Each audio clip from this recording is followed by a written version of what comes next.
monde, je suis très contente de vous retrouver aujourd'hui pour une nouvelle vidéo et ça sera le point lecture sur le challenge le mois de la fantaisie. Donc moi je m'étais mise dans la catégorie modérée et j'avais sélectionné quelques autres livres pour pouvoir essayer de faire la catégorie dévoreur. J'ai réussi le challenge de la catégorie modérée, donc j'ai lu 5 livres.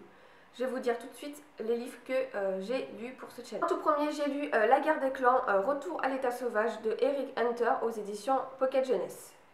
Le deuxième livre que j'ai lu, c'est The Curse de Marie Rudetsky aux éditions Lumen. Le troisième livre que j'ai lu, c'est Lady Helen de Alison Goodman aux éditions Gallimard Jeunesse. Et les deux derniers livres que j'ai lus, donc c'est du même auteur, c'est de Gabriel Katz, c'est Aeternia, tome 1 et 2. Commençons tout de suite par vous parler du premier bouquin. Donc c'est La guerre des clans. La guerre des clans, j'avais décidé de le lire parce que je trouvais que ça changeait un petit peu d'avoir des chats, de changer d'univers plutôt que d'avoir que des humains. Au début, c'est vrai que je savais pas trop où est-ce qu'on allait, puis finalement j'ai beaucoup apprécié ma lecture. Cet univers, donc typiquement qu'avec des chats, avec toute une organisation, des clans différents, avec vraiment bien organisé, comme si, un peu comme chez les humains, avec un soigneur, avec un chef, tout ça, c'était vraiment très sympa. On s'attache beaucoup aux personnages, donc aux chats, aux différents chats qu'on retrouve dans le livre. J'ai beaucoup aimé. C'est une lecture qui est très sympa parce qu'on on voit l'évolution donc du chat. Donc il s'appelle, j'ai un petit doute, c'est Feu à la fin, je sais. Je ne sais plus. Il s'est Rusty dans son nom de chat domestique, mais après il devient Neige de feu ou un truc comme ça. Enfin, j'ai un trou de mémoire. Bon, et donc on suit ce petit chat roux qui est très mignon. On le voit évoluer, on le voit poser beaucoup de questions. On voit qu'il a un petit certain... il est vif d'esprit. Après, on découvre aussi tous les autres chats qui ont chacun leur caractère, qui sont très appréciables. Voilà, c'est vrai que c'est des chats, mais en même temps, on sent qu'ils ne sont pas complètement idiots, ces petits chats. Et qu'ils ont réussi à s'organiser et à travailler ensemble en groupe. Donc voilà, j'ai beaucoup aimé en fait cet esprit de voir les chats s'organiser ensemble, de vivre ensemble, de s'aimer, d'avoir des émotions, de se soutenir. C'est très agréable. En plus, on voit l'évolution des chats quand ils commencent leur apprentissage pour devenir des guerriers. Après, on les voit évoluer au fur et à mesure du temps. Et franchement, tout se découle bien. L'univers est vraiment bien défini. Et je trouve que c'est une très bonne lecture. Donc, j'ai décidé de continuer cette saga. Donc, j'aimerais bien lire au moins le premier cycle. Et après, je verrai si je continue ou pas. Mais c'est une saga qui est jeunesse, mais qui est vraiment très agréable à lire. Et j'ai beaucoup apprécié ma lecture. Le second livre donc, dont je voulais vous parler, c'est The Curse donc de Marie Rudetsky. C'est un livre qui a beaucoup fait parler de lui. Je me suis dit, ça va être un livre plutôt sympa. J'ai adoré la couverture. J'ai flashé sur la couverture. Mais en fait, je reste un petit peu, pas déçue, mais vraiment très mitigée. En fait, au début, franchement, j'ai eu beaucoup de mal à rentrer dans l'histoire. J'ai trouvé vraiment l'histoire très longue, il se passe rien, clairement, à part à la fin où il y a un petit peu d'action, mais c'est vraiment dans les 50 dernières pages et encore, voilà. Il y a une romance entre les deux personnages principaux. D'ailleurs, pour vous dire, j'ai oublié le nom des personnages principaux. J'ai retrouvé le nom, c'est Kestrel, et Kestrel c'est une jeune fille, c'est vrai qu'il n'a pas sa langue dans sa poche, qui a une certaine... vivace, elle est très vive d'esprit, elle répond, elle a les mots qu'il faut pour dire les choses. Voilà, elle est percutante. C'est vrai que c'est une fille qui est très percutante, qui n'est pas du tout physique. Sur le plan de la guerre, elle ne sait pas trop se défendre et tout. Ça, vraiment, malgré qu'elle ait appris tout ça. Et franchement, c'est un livre qui a beaucoup... on en a beaucoup entendu parler. Et puis en fait, moi, je trouve que c'est pas une lecture que j'ai vraiment appréciée. Je dis pas que je lirai pas la suite, parce que bon, pourquoi pas. Je trouve que c'est un tome très introductif où on apprend à découvrir Kestrel. Son personnage, moi, j'ai pas été plus emballée que ça. C'est vrai, ce que j'aime bien dans son caractère, c'est justement qu'elle sait parler aux gens, qu'elle a les mots, la façon de dire les choses, voilà, qui est très percutante, qui a une force de stratégie très importante pour mener les choses à bien. Mais à part ça, il ne s'est pas passé grand-chose, quoi. Voilà, c'était les dialogues, globalement, sont restés entre les deux personnages pas très enrichissants. Enfin, ça apportait pas d'informations particulières. Le complot qui est en train de se mener, voilà, il y a plein de choses qui se passent et on n'en apprend pas grand-chose, en fait, sur ce qui se passe et sur ce qui arrive à la fin.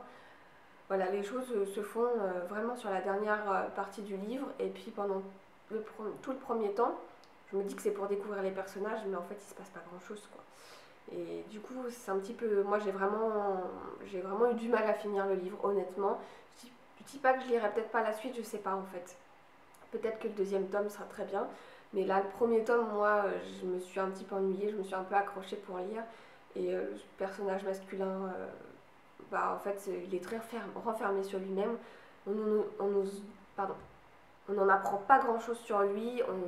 Voilà, on nous dit rien. Il est froid, il est juste là présent. Il discute un peu avec Kestrel, mais bon, il y a une semblance plus ou moins d'amourette qui pourrait se faire, mais bon, voilà, il est très très distant et on ne connaît pas en fait les personnages, quoi.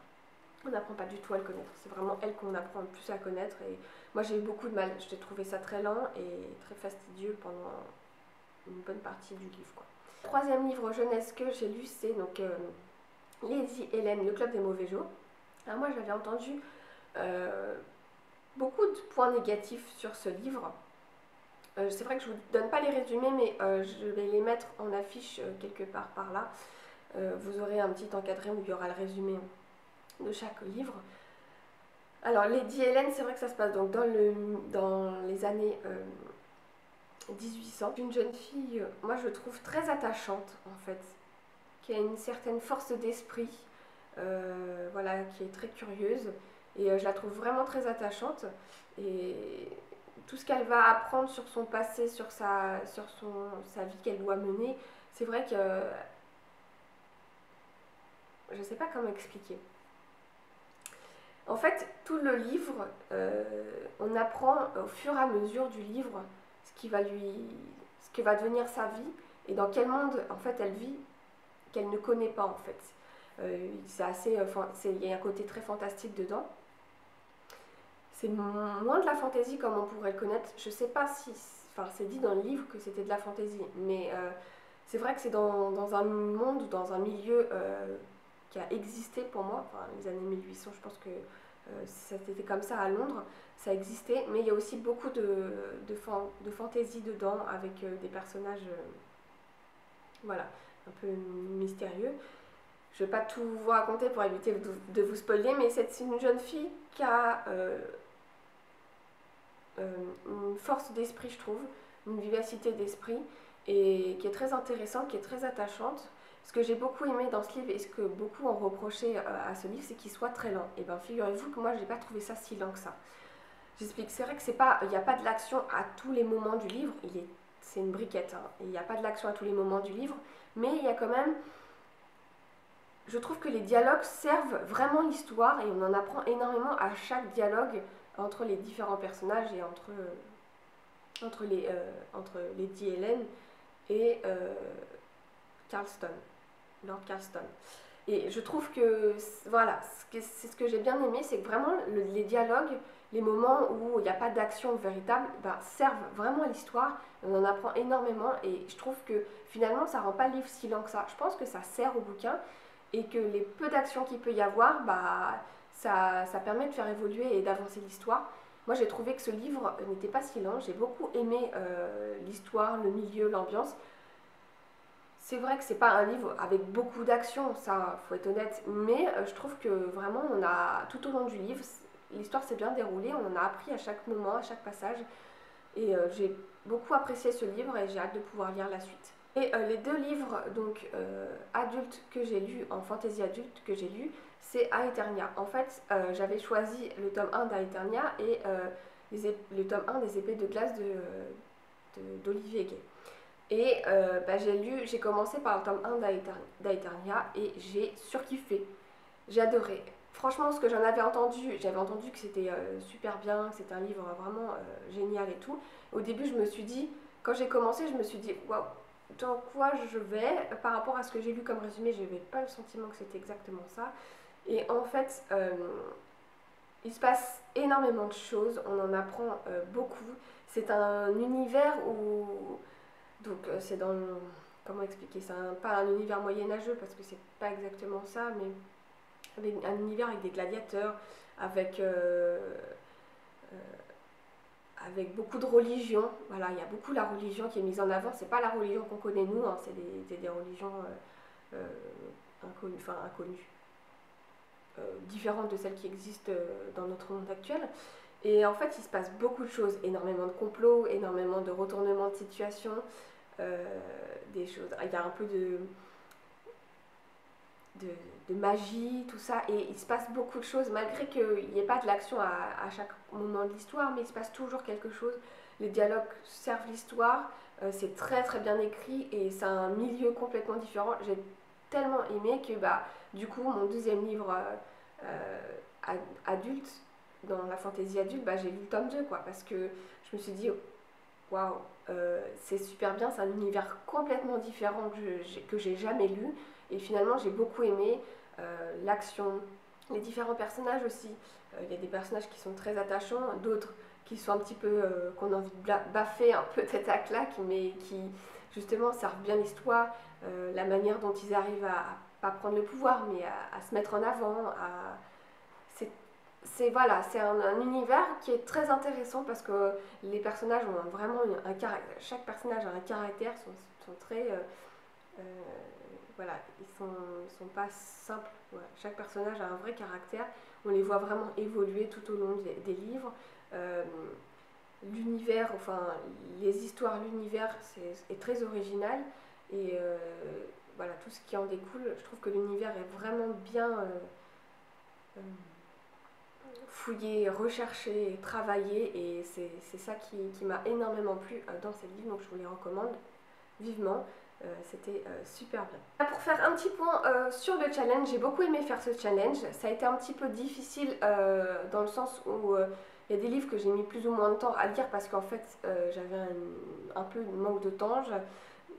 Voilà, dans mon mois, très contente d'avoir réussi ce challenge et du coup j'ai énormément découvert donc la fantasy. J'ai beaucoup aimé ce genre-là.